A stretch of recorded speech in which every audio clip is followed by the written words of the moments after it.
नमस्ते बिहार, मैं हूं आपके साथ विभा उपाध्याय। और बिहार की सियासत के लिए आज का दिन बेहद खास है क्योंकि आज दो बड़े नेता अपना नामांकन करने वाले हैं और वो भी एमएलसी पद के लिए। बीजेपी की ओर से शाहनवाज हुसैन आज नामांकन करते हुए आपको नजर आएंगे। वहीं एनडीए के उम्मीदवार के तौर पर मुकेश सहनी भी नामांकन करने वाले हैं।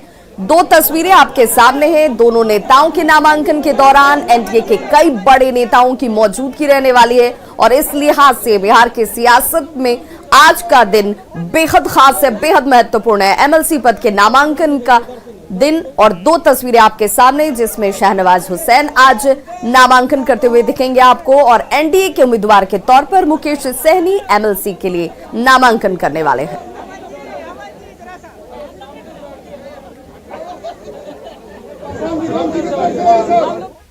तो बीजेपी नेताओं की मुख्यमंत्री नीतीश कुमार से मुलाकात के बाद मंत्रिमंडल विस्तार की चर्चा बेहद तेज हो गई है। बीजेपी के प्रदेश अध्यक्ष संजय जायसवाल ने इशारों में यह साफ कर दिया कि जल्द ही मंत्रिमंडल विस्तार की तस्वीर साफ हो जाएगी। कल सुबह आप लोग सब देख लीजिएगा। सीएम आवास से निकलती ये गाड़ी मंत्रिमंडल विस्तार का संदेश लेकर आ रही है। कल सुबह आप लोग सब देख लीजिएगा। अब तक ये बयानबाजी चल रही थी कि मंत्रिमंडल विस्तार क्यों नहीं हो रहा है। मंत्रिमंडल विस्तार को लेकर चल रही चर्चा के बीच बीजेपी प्रदेश अध्यक्ष संजय जायसवाल और डिप्टी सीएम तारकिशोर प्रसाद ने मुख्यमंत्री नीतीश कुमार से मुलाकात की। आवास एक अन्य मार्ग पहुंचा और इस वक्त देखिए तारकिशोर प्रसाद, संजय जायसवाल और बीजेपी के जो वरिष्ठ नेता हैं वो यहाँ पर मुलाकात करके वापस निकले हैं।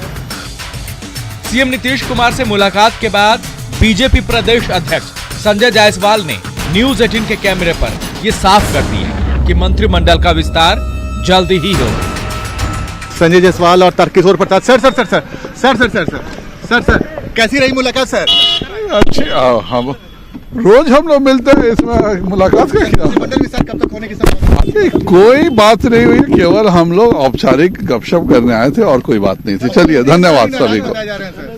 कल सुबह आप लोग सब देख लीजिएगा। मुख्यमंत्री नीतीश कुमार के साथ बीजेपी नेताओं के करीब 1 घंटे तक बैठक चली। सूत्र बताते हैं कि बैठक में विधान परिषद उपचुनाव और मंत्रिमंडल विस्तार पर चर्चा हुई। मंत्रिमंडल विस्तार चर्चा के बीच बीजेपी के बड़े नेताओं का नीतीश कुमार से मिलना ये साफ संकेत करता है कि बहुत जल्द नीतीश मंत्रिमंडल का विस्तार होने जा रहा है।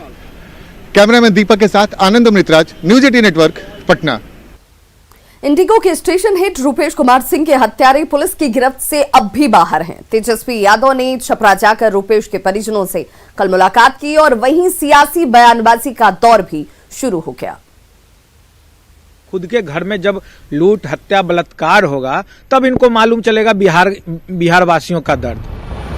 सुना आपने, ये हैं आरजेडी के बयान बहादुर सुबोध राय।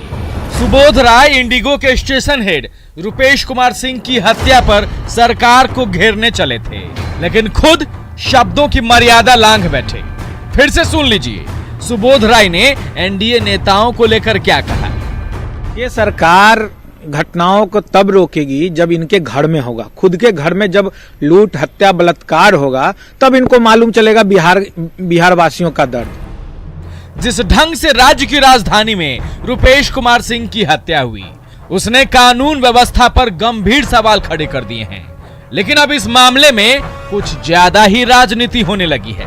आरजेडी नेता तेजस्वी ने छपरा जाकर रूपेश कुमार सिंह के परिजनों से मुलाकात की और वहां भी सरकार पर निशाना साधते रहे। पुलिस प्रशासन फेल हो चुका है और विश्वास लोगों का इतना उठ गया कि 4 साल रूपेश का बेटा भी कह रहा है कि बिहार पुलिस से कुछ नहीं होने वाला, सीबीआई जांच होनी चाहिए। और विधानसभा खुलेगा तो हम लोग जो है अपने बल जो है और जो दबाव सरकार पे डालना हो वो डालेंगे।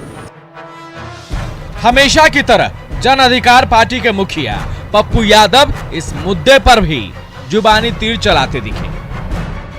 70 लाइसेंस क्रिमिनल्स को दिया गया पूर्णिया में कटिहार के डीएम के द्वारा। 70 लाइसेंस। आपको इस बात की आश्चर्य होगा और मुझे लगता है कि उस डीएम से क्या संबंध रुपेश जी के थे ये तो सरकार बताएगी। रुपेश कुमार सिंह की हत्या के बाद से सरकार एक्शन में है।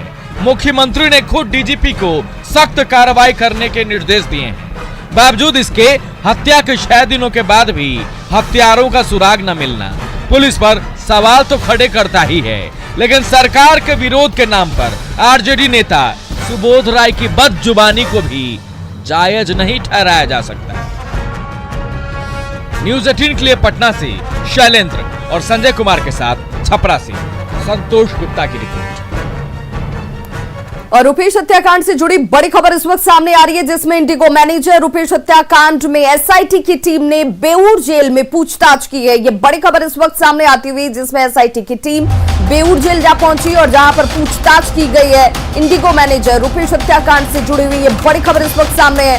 एसआईटी की टीम की तरफ से इस वक्त कार्रवाई की जाती हुई और बेऊर जेल में पूछताछ की गई है। जेल में बंद 1 दर्जन अपराधियों से पूछताछ हुई है और सूत्रों के हवाले से पुलिस को कई अहम सुराग भी हाथ लगे हैं। एसआईटी ने संदिग्ध शूटरों की तस्वीर इन अपराधियों को दिखाई है और तस्वीर के आधार पर शूटरों को पहचानने की कोशिश जारी है। और सहयोगी संजय हमारे साथ इस वक्त ज्यादा जानकारी के साथ फोन लाइन पर जुड़ गए हैं। संजय, क्या ये माने कि अब कड़ियां जुड़ती जुड़ती गुनहगारों तक और साथ ही इसमें शामिल उन शूटरों तक जा पहुंची है, बहुत जल्द इसका उद्भेदन भी? देखिए, अभी कहना कुछ भी प्रीमेच्योर्ड होगा। सच तो यह है कि पटना पुलिस के हाथ इस हत्याकांड में खाली है, लेकिन पूरी तरीके से खाली नहीं है। पटना पुलिस की टीम बेऊर जेल पहुंची थी। दरअसल जो क्रिमिनल्स इसमें इन्वॉल्व हैं, जो शूटर हैं, उनकी तस्वीर धुंधली है। पटना पुलिस के अधिकारी भी इस बात को स्वीकार करते हैं और इस बात की संभावना जताई जा रही थी कि जो बेऊर जेल में बंद क्रिमिनल्स हैं वो शायद ये जो शूटर है उनको पहचानते होंगे और इसी मकसद से बेऊर जेल पहुंची थी पुलिस टीम। और जो वहां पर क्रिमिनल्स हैं, कुख्यात शूटर हैं और कई अपराधी बंद हैं, वहां पर उनसे इन तस्वीरों को दिखाया गया है और कहीं न कहीं जो कुछ अपराधी हैं उन्होंने इनके पहचान का दावा किया है। हालांकि उनकी पहचान में कितनी सच्चाई और कितने सत्यता है इसकी परख पटना पुलिस आगे अपनी जांच में करेगी, लेकिन पुलिस अधिकारियों से ऑफ द रिकॉर्ड जो बात हुई है उन्होंने कहा कि कुछ क्लू मिले हैं जिसके आधार पर अब आगे काम किया जाएगा।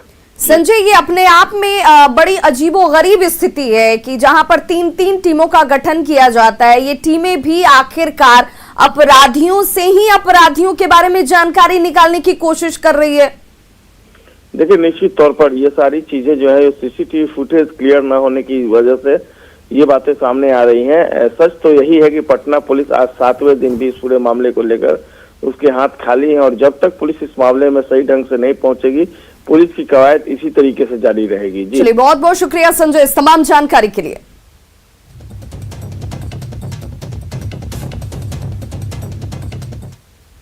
और अब बात